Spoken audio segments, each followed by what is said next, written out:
University and find out how we're preparing students just like you for what comes next. Fayetteville State University. Are you in? You ever notice how most helpful information always seems to show up just a little too late? Like, oh, the deadline was yesterday. Or, you know you could have saved money if you'd done that earlier. Timing matters. With smart timing, you can lower your energy costs by running appliances like washers, dryers, and dishwashers outside of peak hours. And by adjusting your thermostat just a few degrees higher between 3 and 6 in the afternoon, you can save even more. It's a simple shift that helps reduce strain on the energy grid, supports a more sustainable future, and keeps power reliable for everyone in our community. Because at Fayetteville PWC, we're committed to being environmentally responsible, dependable, and deeply invested in the place we all call home. Timing matters, and smart timing means savings. Learn more at startsaving at faypwc.com.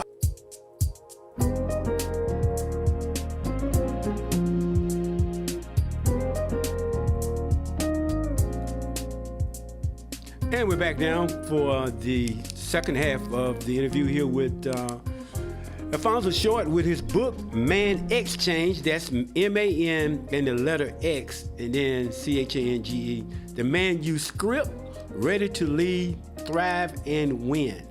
International bestseller. And so we're glad to have him behind the mics with us on today. Like I said, he lived here in Fayetteville for 12 years, and he's originally from Hamlet, North Carolina. Spent time, went to school at East Carolina and spent time working in Charlotte and D.C. And now he and his wife are back in Mississippi now. I think they live pretty close to Memphis. Is where you guys live, close to Memphis? Yes, it is. We're 5 minutes from the state line. Right. So, and then, I always wanted to travel to Mississippi because I wanted to go to the Delta. That's on my bucket list. I did want to do that. Yeah, well, I would say, come and experience it. It's here. Right. We're not very far from the Delta in the area that we live. This is the North Mississippi area. And the Delta is an experience, I would say. I haven't been deep into the Delta, but I have been there. And it's something because of the way we hear history. It's something to see for yourself and experience. Right. Yeah. I'm interested in the music, the guitar playing, because those people, they ain't play, man. they got nothing else to do. But Memphis and, this area of Mississippi is known for its music. Right. I would love to check out. Man, so you're right here. You'll be right here. You feel at home. Right. Appreciate you. B.B. King, I would love to check all that out, he's from and all that. But anyway. So, I guess authors, you have goals. You wrote your book here, Man Exchange. What was your goal in writing this book? I mean, what did you desire to happen as a result of people, this book being shared with the public?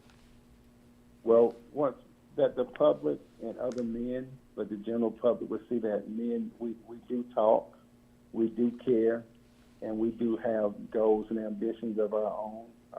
Despite it may be media, sometimes it looks as if men, we fall short of everything, and that we really are out of touch with the sensitivity of mankind in itself. And we are people, men, so we have the same things going on in our life that women have going on in their life a different way, because we are different genders and we face different matters. But we can get through things if we work together, share together, and continue to communicate with our loved ones, and specifically. A lot of times you see families that say, well, my daddy and my uncle, he doesn't say very much. So, well, he may not say very much, but he's thinking, and then he may be afraid because it's always by a measurement and metrics. Did I say the right thing? Did I do the right thing?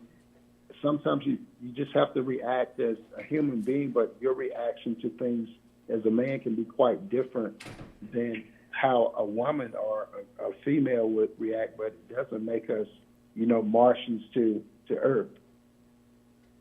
Right, you're right about that. And I think that's an important piece. Even some of the negative stereotypes, which I find interesting, and this is a governmental study I'm talking about. When President Obama was president, the Center for Disease Control and Prevention, they did a study on how much time fathers spend with their children.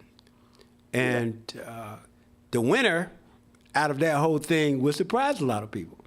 African-American men were the prize winners of having spent more time with their children than any other racial group in America. Some people say, I can't believe it. Well, it was a government study. Don't get mad at me. There was a government study. I think they know how to do research. They did that, right. But because the notion or the stereotype or the narrative had always been that black men were the worst. Yeah. That we're not accountable, or not involved. And the thing is, what makes that more solid is that it was written.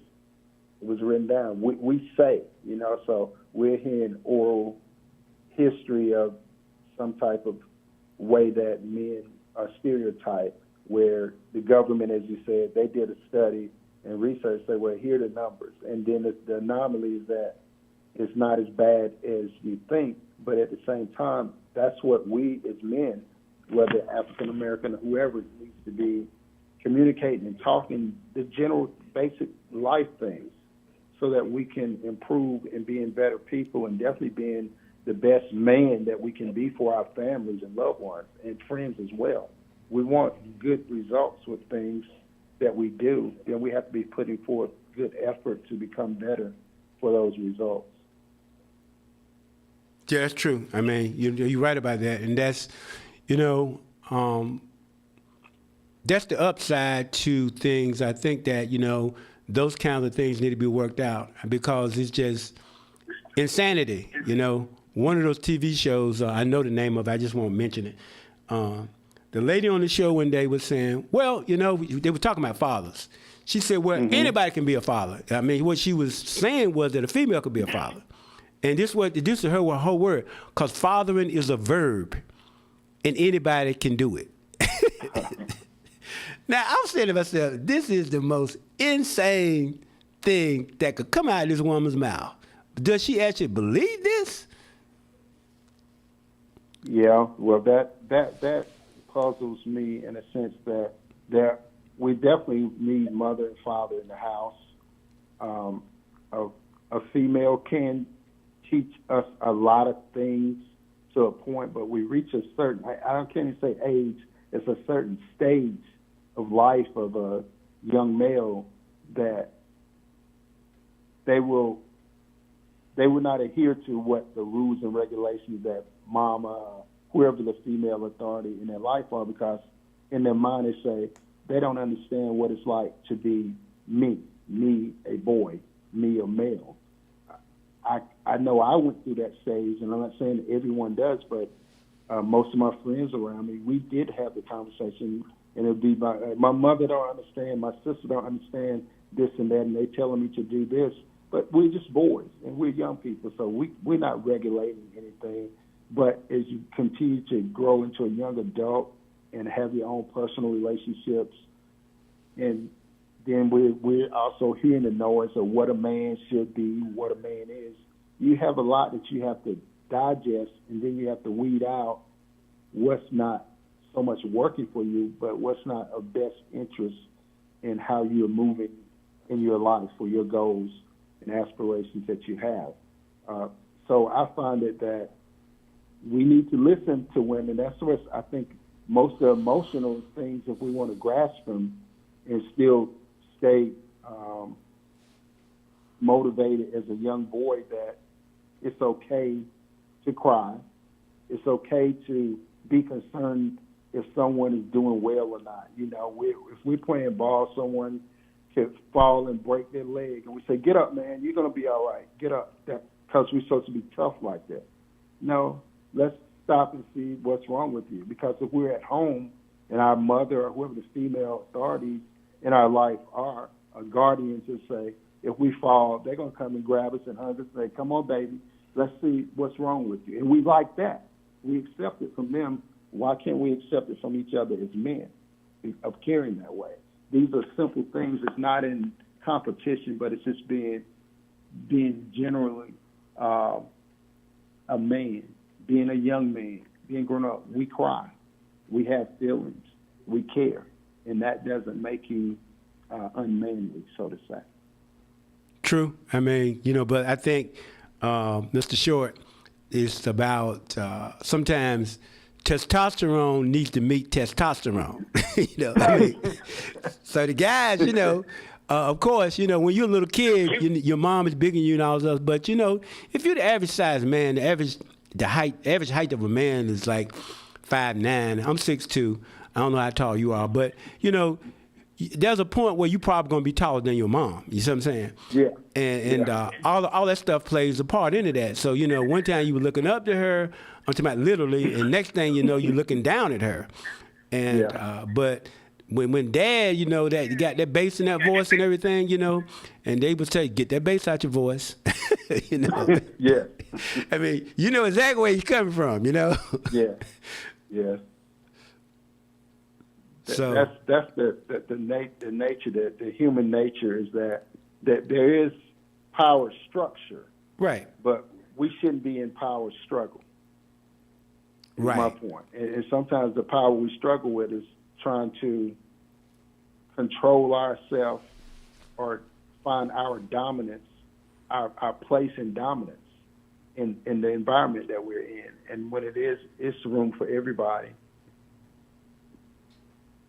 That's true. I mean, my father had 7 sons, and he said, "Come here, boy." And next thing you know, you got 7 guys standing in front of him.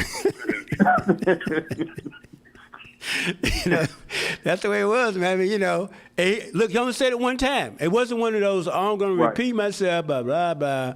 He said, get up. I mean, you get up, make up your bed, whatever.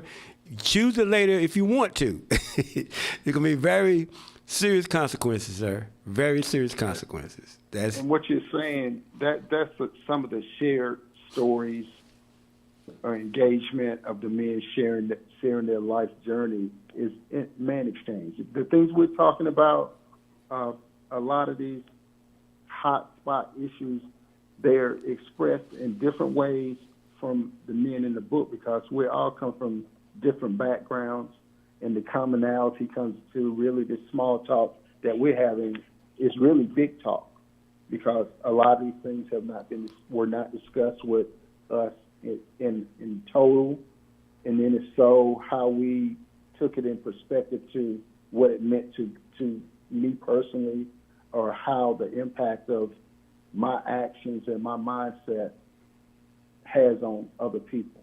And I'm a family man. I really mean that. How have I impacted my family throughout the years from my mindset and my understanding of what it is to be a man? So I want to share that there's no right way or wrong way that we grow into our manhood, because life is always life, and our circumstances and challenges are different. But since we're here today, we have overcome. So we're overcomers to the obstacles and challenges.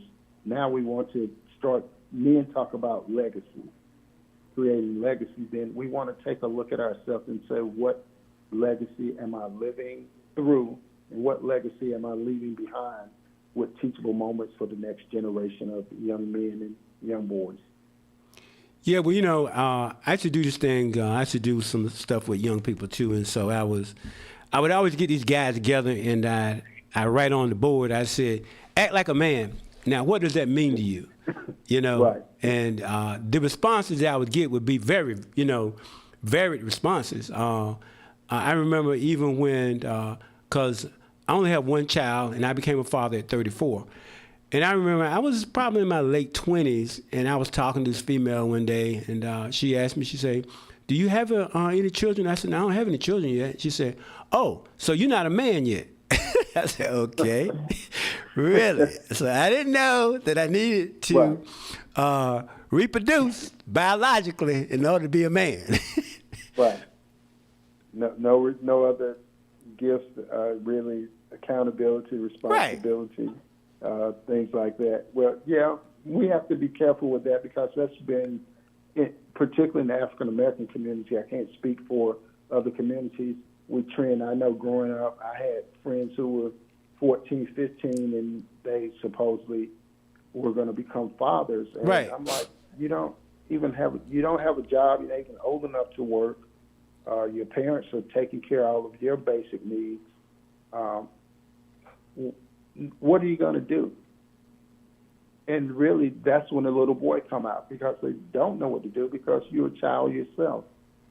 But now the situation is here. You are going to be a father in X amount of months. Now you're in real manhood world. Again, what are you going to do? Well, you have to learn. But if you hadn't had anyone to share with you the responsibility of what it takes to be a man and be responsible to be a father, I would think that would, I won't say sway, but it would give high consideration for a young man to say, I don't want to put myself in that position, nor do I want to put a young lady in that position because we're not ready for that type of responsibility yet. Well, that was my take, but, I saw being the guys around and they were boasting about how many children they had and how many baby mamas. Yes, and I'm like, okay, but, I'll be honest, the deterrent for me, sir, was the drama. I don't like drama. So I saw all that drama. I said, that's the last thing I want to do is to have all that drama in my life. Oh, no. And then some of them, yes, they were avoiding financial responsibility for these children. And that's not something that I'd want to do either. But, we both know that, look, because I'm older than you are, almost 10 years, a lot of that went on, and that's how they frame things. Right. And the way you just laid that out is that we have to unframe that type of environment and belief because it becomes a belief system. Like you said, well, if I produce a child, then I'm a man. Right. Never heard that I'm a man now. Now I'm making some alternate decisions about finances because it takes finances to help with a child. It takes finances to help if I'm going to be a family. You get young, you want to be married because of the love you have, the emotional love you have for each other, not looking at the responsibility that it takes for the whole gamut of things of being a husband, of being a father, being respectable to your community. These things we have to talk more about in real time because we live in a microwavable world. My description is everything happens quick and fast, and we want it quick and fast. And if you watch TV, you see a story, and then it could be a happy ending, sad ending, whatever, but it's over. Well, that's not reality. They're acting. Now when you got to do the reality part, this is every day, no sensationalism. It's just not so much the grind and the negativity that you have responsibility and accountability, but we got to accept our roles as men and as males. We didn't write the script of how men should be in our society. It is what it is, and we have to see, do we measure up to any amount of those things that make a difference in your personal life and the life of others around you?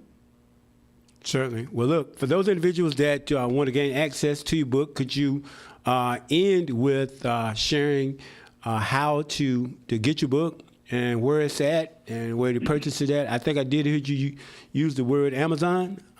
Yes, you can get the book on Amazon and platforms that you can also stay in contact with me would be my Man Exchange is on YouTube. It's Man Exchange 2026 on YouTube.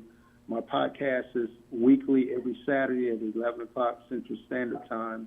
There's also a replay of it on Internet Radio, conversationsradionetwork.com at 4 p.m. on Saturday Central Standard Time, that is. Conversationsradio.com at 4 p.m. Central Standard Time Also, I can be reached on Linktree, Coach Short, and Facebook, Alfonso Short. Right. So, and then, so you is your book audio or anything like that yet? No, we haven't gone that. It's I have it on. It's ebook, Kindle, as well as getting a hard copy on Amazon. Okay. Well, look, certainly it was a pleasure interviewing you on today, and certainly we miss you guys here in Fayetteville, but we know that you needed to go back to Mississippi and tell Dr. Short hi, and certainly we always had the opportunity to work with both you guys when we were here, had a chance to work with her on a number of occasions, and so you're greatly missed. Fayetteville has lost a great couple, and that you guys needed to move back to Mississippi. But again, you know, we appreciate all that you have done, your contributions here, and you continue to contribute, and certainly to your literary effort here in Man Exchange, and wish you best success, sir, in all that you're doing. Well, thank you so much, Mr. Troy, for the opportunity to be interviewed today. And we'll always be in and out of Fayetteville from time to time, and you would know when we come, for sure. Yeah, man, come on, man. Let's get a fish sandwich together somewhere, okay? Let's. And now we're here, so if you come to the area of the Delta, then you definitely make sure you contact us. So that I do that. Excellent. Thank you so much. Have a great one. Also, okay, take care. Right, coming up next, we're going to have Heartbeat, that dynamic group, and following them, MP3, right here on 1600 AM, WIDU 99.7.